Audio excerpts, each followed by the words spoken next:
Following the death of George Floyd this year, a number of local governments have declared racism a public health emergency.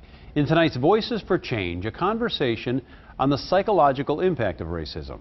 Fox 9's Bisi Onile-Ere sat down with a local author and therapist about racialized trauma and the pathway to healing.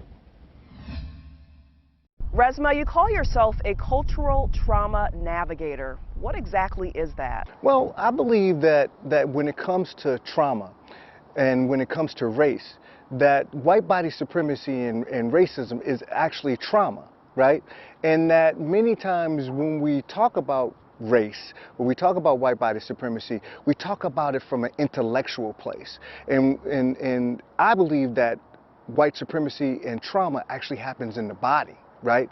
And if we don't begin to develop what I call embodied anti-racist practices and culture, we're never going to get at the brutality of racism. And so my job is to actually help people begin to learn how to navigate that, create a cultural container by which we can begin to heal through racism. And where does the healing begin? I think that the healing begins in both our own individual selves and in reaching out and developing communal ways of healing a communal trauma and communal brutality. Can you speak to the psychological impact of racism on people of color? So we're dealing with the historical aspects of it, the intergenerational aspects of it, the persistent institutional aspects of it, and then our own personal traumas all get combined together. And so when I'm talking about the psychological effects, I'm talking about the weathering. Kids and what we've been dealing with the past 6 months, they are sponges, right? They absorb all of this.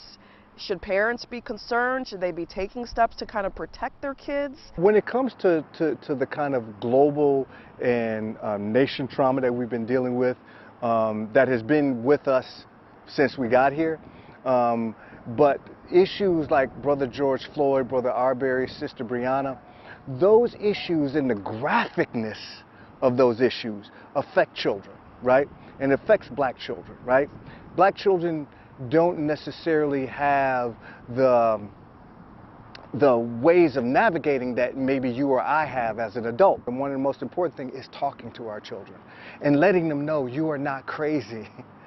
You are not defective. Something is happening and something continues to happen to you and your people, and there's nothing wrong with you. White people have to begin to also educate their children around race if we're going to end this thing in the next 9 generations.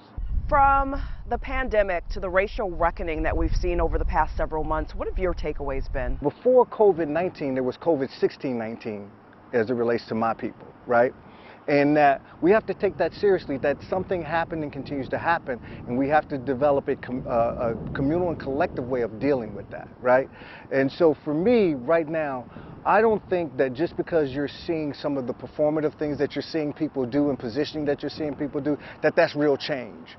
Real change happens and people become allies because there is a sustained change. We have to say that we're going to usher in healing and take care of our own healing and demand that the system responds to the trauma and the brutality that has been done to us. So I think, sometimes I have people ask me, well, you sound like there's no hope. That's not for me to decide. That's for each one of you who are watching this to decide, right? Where the hope comes from, how you cultivate hope. Resmaa, thank you so much for weighing in on this conversation. I truly appreciate it. Thank you, sis. I appreciate you.